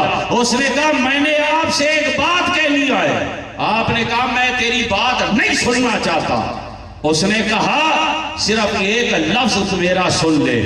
آپ نے کتنے بڑے یہ بزرگ ہیں کہ حضرت عبداللہ ابن عباس جیسے جلیل القدر صحابی سرکار کے چچا زاد بھائی قرآن کے سب سے بڑے صحابہ میں مفسر ان کے شاگرد ہیں. کہتا ہے صرف ایک لفظ سن لے. انہوں نے اپنی چھوٹی انگلی پر یوں شہادت کا انگوٹھا رکھا اور رکھ کے کہا وَلَا نِصْفَ كَلْمَةٍ. تو ایک لفظ کی بات کرتا ہے تو بد مذہب آئے. میں تجھ سے آدھا حرف بھی سننے کو تیار نہیں ہوں. اسی طرح حضرت امام محمد بن سیرین رضی اللہ تعالیٰ عنہ یہ اس امت میں تعبیر خواب کی جو تعبیر ہوتی ہے اس فن کے امام مانے جاتے ہیں. یہ کون ہے؟ یہ حضرت انس رضی اللہ تعالیٰ عنہ کے شاگرد ہیں. اتنے بڑے استاد ہیں. ان کی بارگاہ میں بیٹھے آئے، محفل لگی آئے. دو بد مذہب آ گئے. انہوں نے آ کر کہا حضور والا ہم آپ کو قرآن کی آیت سنانا چاہتے ہیں. حضرت امام محمد بن سیرین نے کہا میں تم سے قرآن کی آیت نہیں سننا چاہتا. انہوں نے کہا اچھا کچھ حدیث سناتے ہیں. آپ نے فرمایا ضد نہ کرو، میں سننا نہیں چاہتا، یا تم یہاں سے اٹھ جاؤ، اگر تم نہیں اٹھتے تو میں اٹھ جاتا ہوں. وہ تنگ آ کر چلے گئے. بعد میں لوگوں نے پوچھا حضور کیا بات تھی، آپ اتنے بڑے عالم آئے. وہ قرآن کی آیت ہی تو سنانے لگا تھا، حدیث ہی تو بیان کرنے لگا تھا. جو تعبیر کے فن کے امام مانے جاتے ہیں، اتنے بڑے استاد کے شاگرد آئے، وقت کے اتنے بڑے امام آئے، یہ تابعین میں شامل ہیں، انہوں نے صحابہ سے ملاقات کی ہے، اتنے بڑے امام آئے، کہتے ہیں وہ بد مذہب آئے، وہ قرآن کی کوئی آیت پڑھ کر، حدیث کوئی پڑھ کر، اس کے ساتھ اپنی کوئی ایسی بات ملا دیتے، وہ بات میرے دل میں اٹک جاتی تو میرا ایمان برباد ہو جاتا. میں کیسے ان سے سنوں؟ میں بد مذہب سے نہ قرآن کی آیت سننا چاہتا ہوں، نہ میں ان سے حدیث سننا چاہتا ہوں. لیکن آج سنی کو ایمان کی فکر ہی نہیں رہی ہے. اینڈرائیڈ موبائل ہاتھ میں ہے، اب جائے ایرا غیرہ نتھو خیرہ کوئی بھی آئے کہتا ہے یار بات تو یہ کر رہا ہے، بات تو یہ کر رہا ہے. نہیں، اگر اس گمراہی و دلالت بھرے دور میں اپنے ایمان کو بچانا چاہتے ہو، حالات تو یہ ہو گئے ہیں کہ آج ہمارے ملک میں بھی ٹرانسجینڈر بل کی باتیں ہو رہی ہیں. یہ دور آ گیا کہ یہ باتیں ہمارے ملک میں ہو رہی ہیں. یہ خواجہ سراہوں کو حقوق دلانے کی آڑ میں پسے پردہ ہم جس پرستی کو قانونی تحفظ دینے کا اقدام ہے. یہ دور آ گیا. میں بند کمرے میں نہیں بیٹھا. یاد رکھو جتنوں نے اس بل کو پیش کیا، جتنوں نے حمایت کی، سب حرام کے مرتکب ہوئے اور ان پر توبہ لازم ہے. اور جنہوں نے اس ہم جس پرستی کے فعل کو جائز سمجھا، اس کو حلال سمجھا، وہ اسلام سے خارج ہوئے. کیونکہ یہ اسلامی قاعدہ اور قانون ہے کہ حرام کو حلال جاننا کفر ہے، اور یہ حرام آئے ہم جس پرستی. یہ دور آ گیا ہے کہیں سے دیکھو تو سنیوں کے اسٹیج پہ بیٹھ کر لفظیت کی باتیں ہو رہی ہیں، کہیں دیکھو تو کس طرح کے کفر اور گمراہی کی اندھیریاں، کہیں کس قسم کی کفر اور گمراہی کی اندھیریاں، کہیں 100 چینل اور میڈیا کی بدعملیاں. یہ طوفان گمراہی ہے. اگر اس میں اپنا ایمان بچانا چاہتے ہو تو دروازہ اعلیٰ حضرت امام اہل سنت کا پکڑی رکھو. اعلیٰ حضرت کے دروازے کو نہ چھوڑنا. یہ جتنے لوگ آج رافضیت کی باتیں سنی ہو اپنے آپ کو ظاہر کر کے کہہ رہے ہیں، یہ وہی لوگ ہیں. یہ اس لیے اندھیروں میں ٹامک ٹوئیاں مار رہے ہیں کہ انہوں نے دروازہ اعلیٰ حضرت کا چھوڑ دیا ہے. اعلیٰ حضرت کا دروازہ مت چھوڑنا.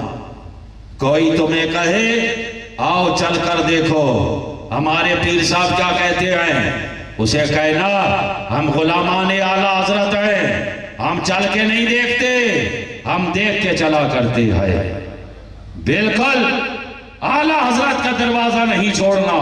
نہ یہ دیکھنا ہے کہ وہ منور جماعتی کی طرح ٹین کا ڈبہ رکھ کے امامہ باندھتا ہے. ٹھیک ہے، پہلے ہمیں ان سے واسطہ تھا جن کی نچلی منزل اوپر جاتی تھی، اب ان سے واسطہ جن کی اوپر کی منزل اوپر جا رہی ہے. بہرحال دیکھیے کوئی بھی ہے، چاہے کتنا بڑا گدی کا نام کیوں نہیں ہے، اگر صحابہ کو برا کہنے والا ہے، رافضی ہے، نہ اونچا امامہ دیکھنا ہے، نہ لمبے جبے دیکھنے ہیں، نہ لمبی داڑھی شریف دیکھنی ہے، میزان اس دور میں صراط مستقیم کا وہ اعلیٰ حضرت ہے.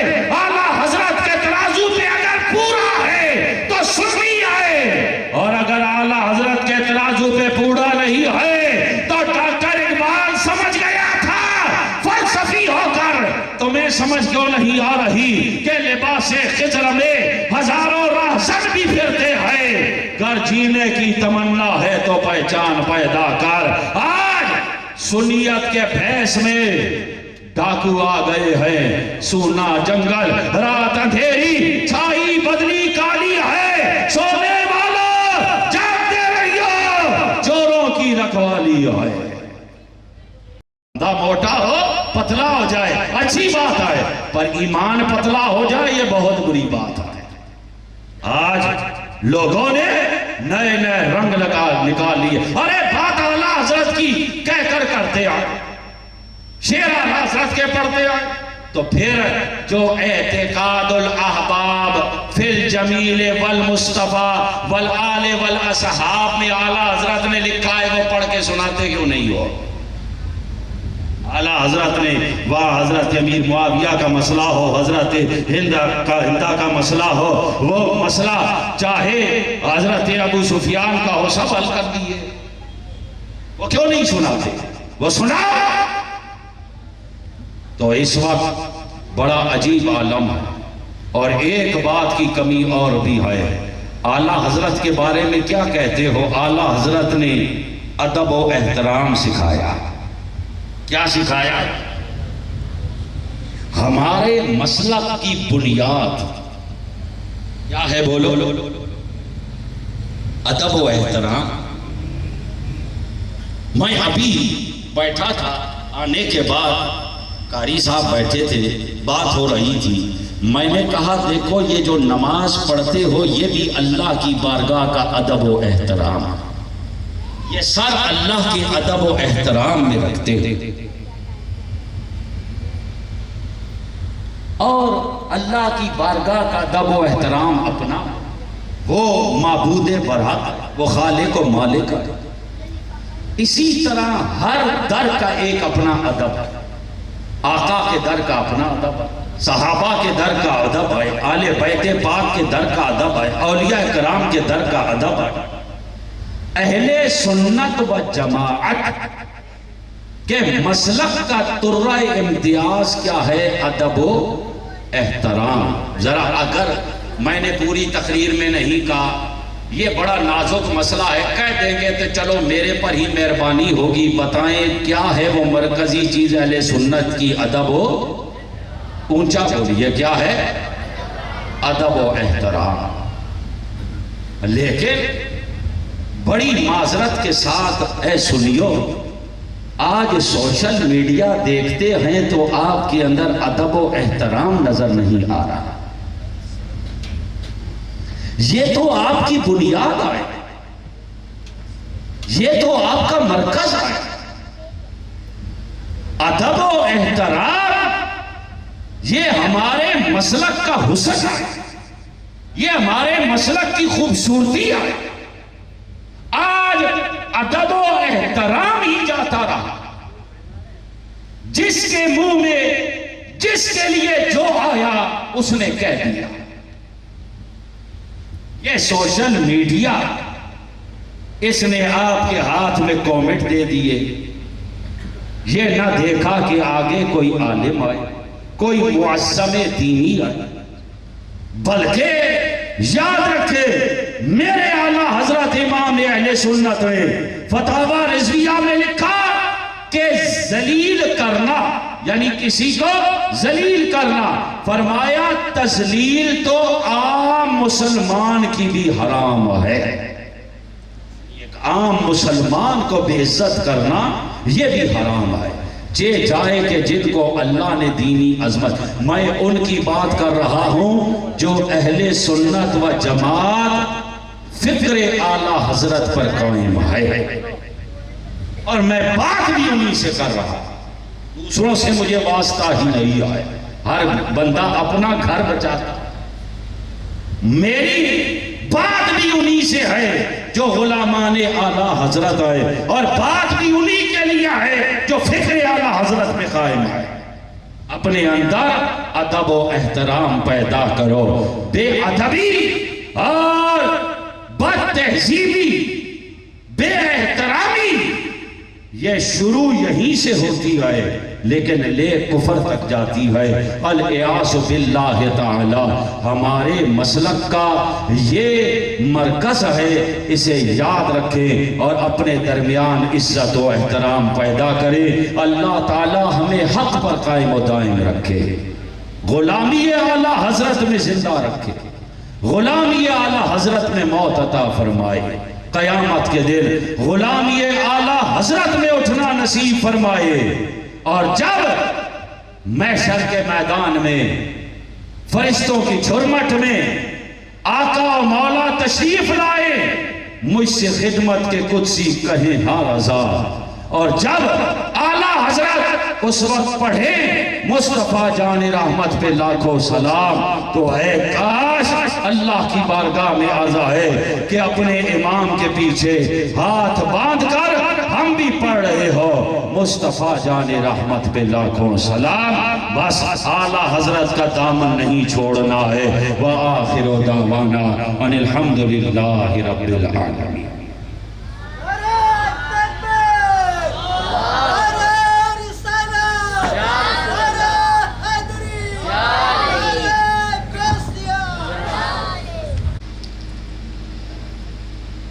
ان بچوں کو سند دی جائے گی جن بچوں نے اس سال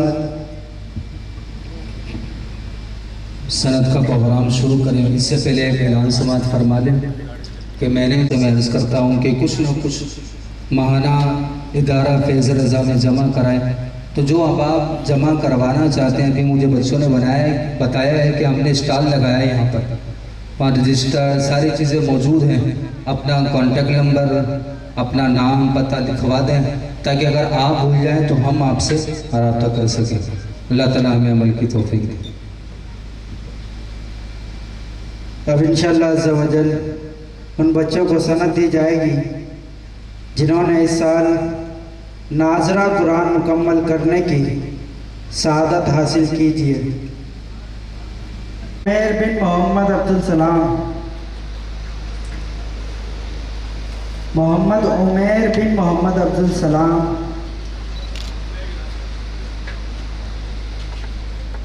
ریحان بن محمد جاوید،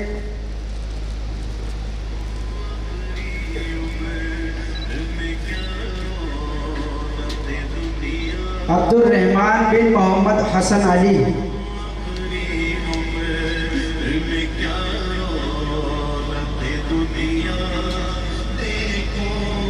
عبد الرحمن بن محمد حسن علی،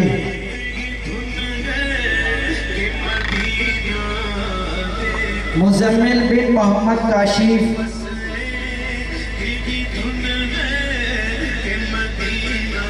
مزمل بن محمد کاشف،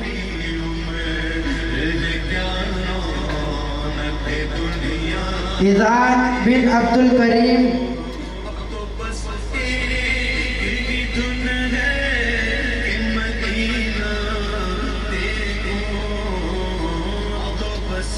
عبد الحنان بن غلام وارث،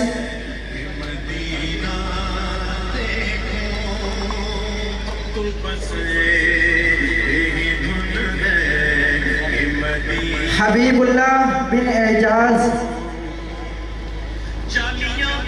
حبیب اللہ بن اعجاز،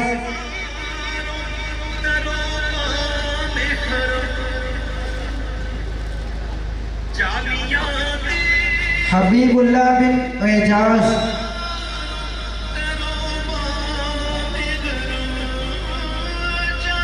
نصر بن رفیق،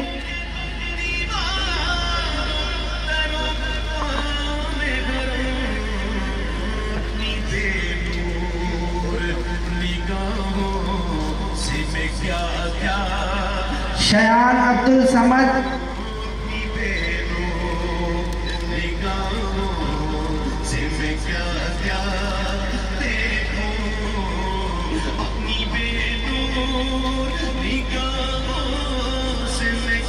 شیان عبد الصمد، حسن شفیق،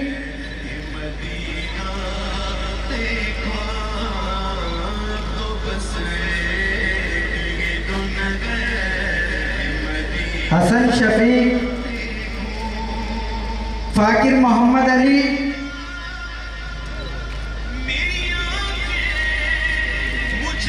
فاقر محمد علی، علی شان عارف،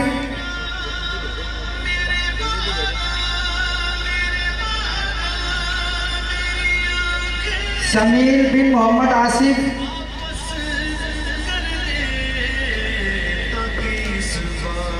سمیر بن محمد آصف،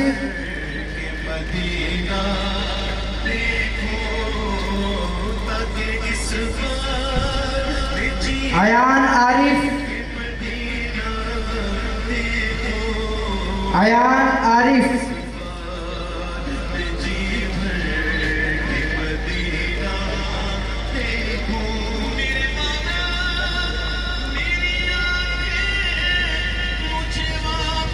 عاطف بن عابد، عبداللہ بن زاہد، عاطف بن عابد،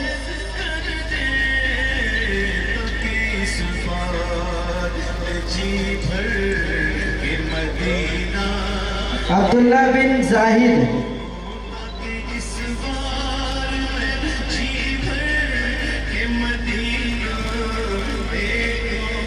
عبداللہ بن زاہد،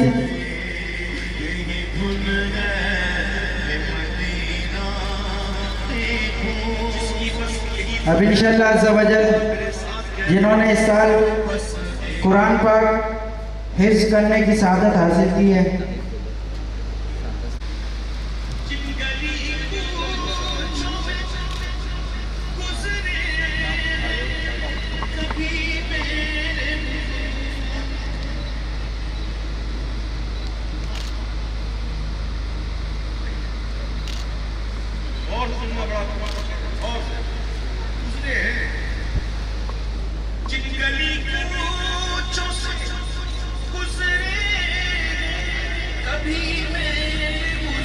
حافظ محمد عبد المنان بن اکرم،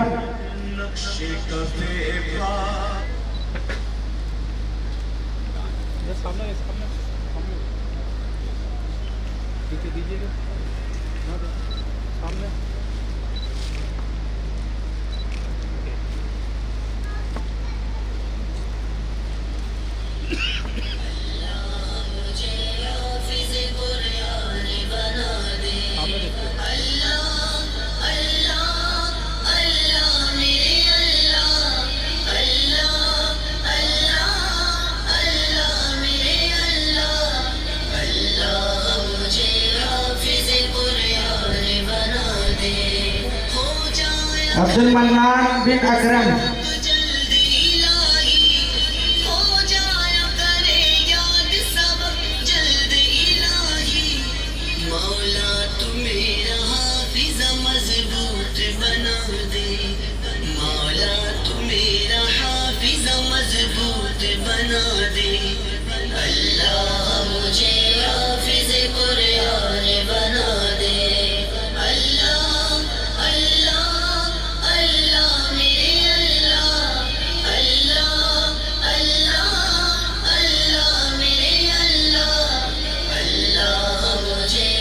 سمیر بن دین محمد، سستی ہو میری نور اٹھو جلد سویرے، سستی ہو میری سمیر بن دین محمد، جلد سویرے، شارق بن زاہد، مدرسے میں دل میرا اللہ لگا دے، تو مدرسے میں دل میرا اللہ لگا دے، اللہ مجھے حافظ قرآن، شارق بن زاہد،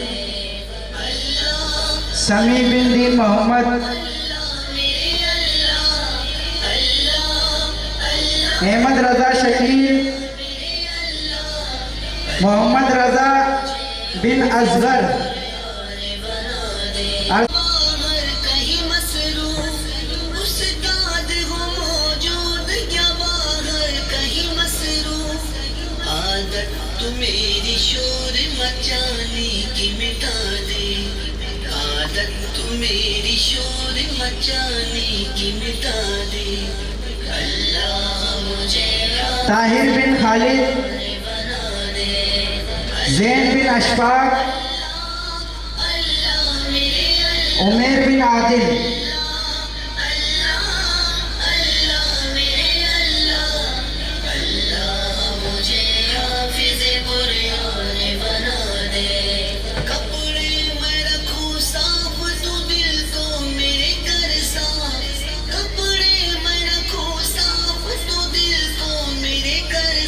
عمیر بن عادل، وسیع بن سلیم، وسیع بن سلیم، حاشر بن آصف،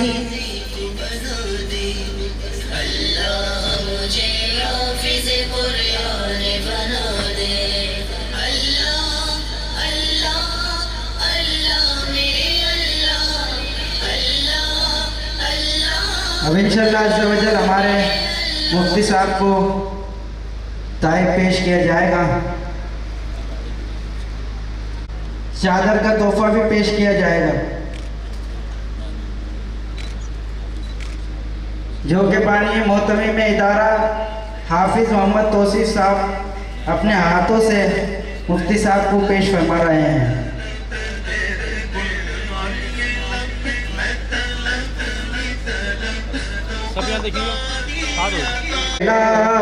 کو سلام شمع بز میں ہدایت پیدا ہو، سلام رحمت پیدا ہو، سلام جی سبحانی گھڑی چمکاتے آقا چاند جی سبحانی چمکاتا آقا چاند، اس دل افروز ساتھ پیدا ہو، سلام شمع بز میں ہدایت پیدا ہو، سلام ڈال دی قلب میں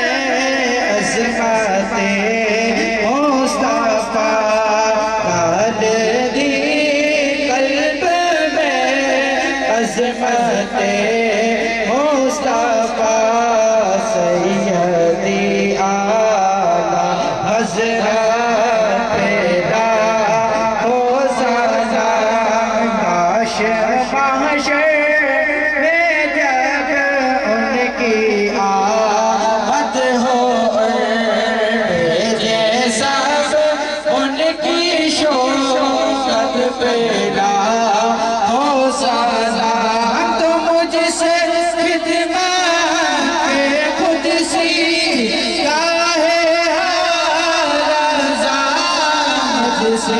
خدمات کے بود سیکھا ہے، رضا مصطفیٰ جانے رحمت پیدا ہو، سلام شمع بز میں ہدایت پیدا ہو، سلام الصلاۃ والسلام علیک یا رسول اللہ، الصلاۃ والسلام علیک یا حبیب اللہ، الصلاۃ والسلام علیک یا نبی اللہ، وعلی آلک واصحابک یا نور اللہ۔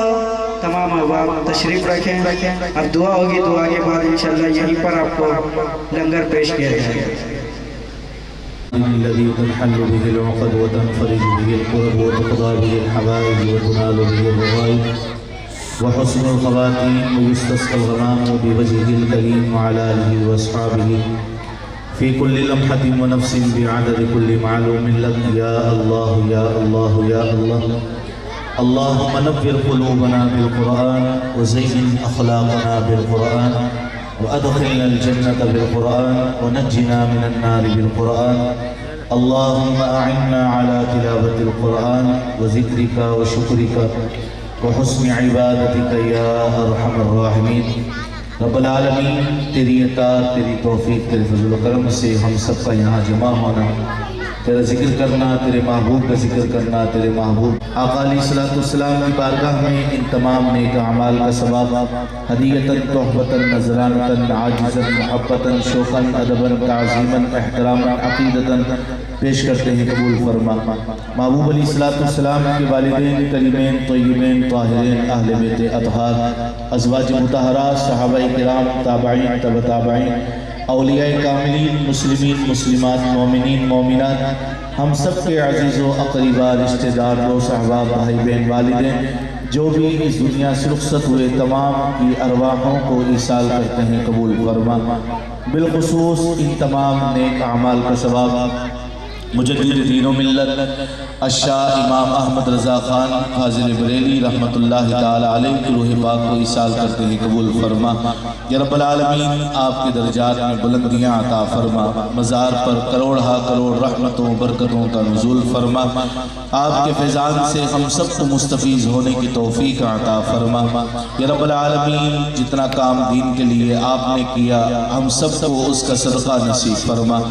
مالک کریم رب العالمین محبوب کریم صلی اللہ تعالی علیہ وسلم کی صدقہ وسیلہ سے یہ 5ویں سالانہ عظیم الشان عرس امام احمد رضا خان رحمت اللہ تعالی علیہ و تقسیم اسناد جو ادارہ فیض رضا کی جانب سے ہر سال منعقد ہوتی ہے، اس سال بھی بڑی عقیدت کے ساتھ، احترام کے ساتھ یہ محفل پاک سجائی گئی۔ رب العالمین اس کے سجانے میں جس نے جس طرح بھی تعاون کیا، دہم میں قدم میں درم سفر، تمام کے علم میں، عمل میں، عمر میں، روزگار میں، کاروبار میں برکتیں عطا فرما۔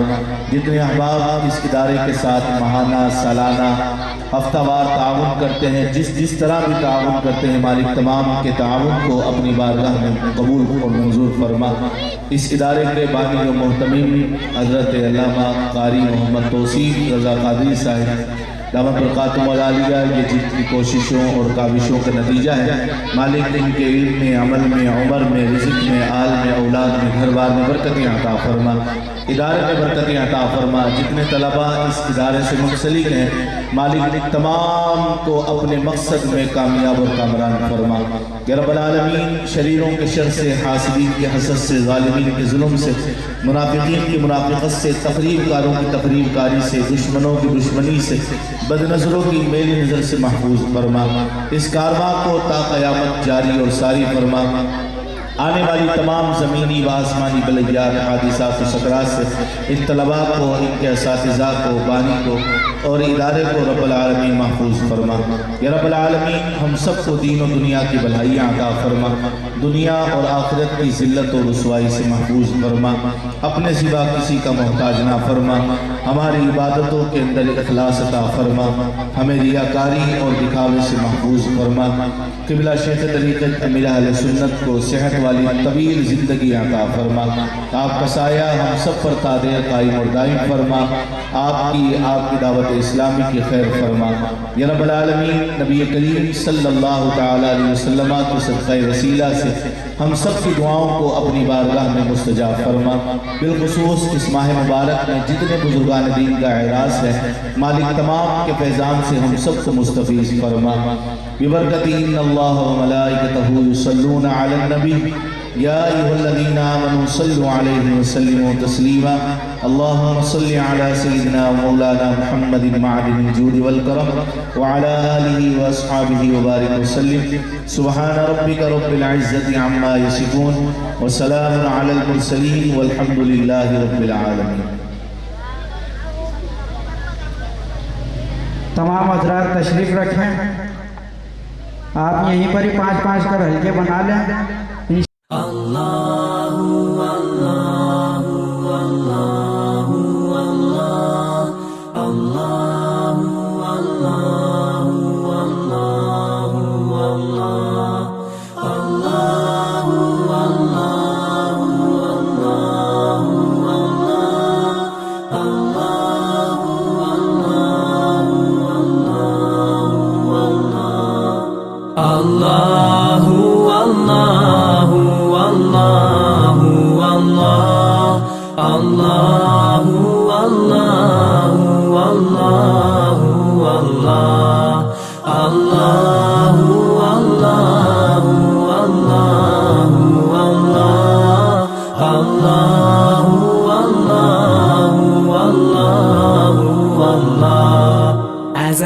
look to nature's beauty, dazzled am I, knowing everything calls on you, the Lord Most High.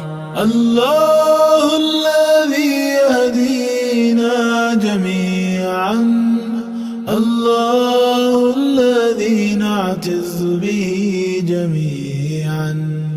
Allahu, Allahu, Allahu, Allah, Allahu, Allahu, Allahu, Allah, Allahu, Allahu, Allahu, Allahu, Allahu, Allah.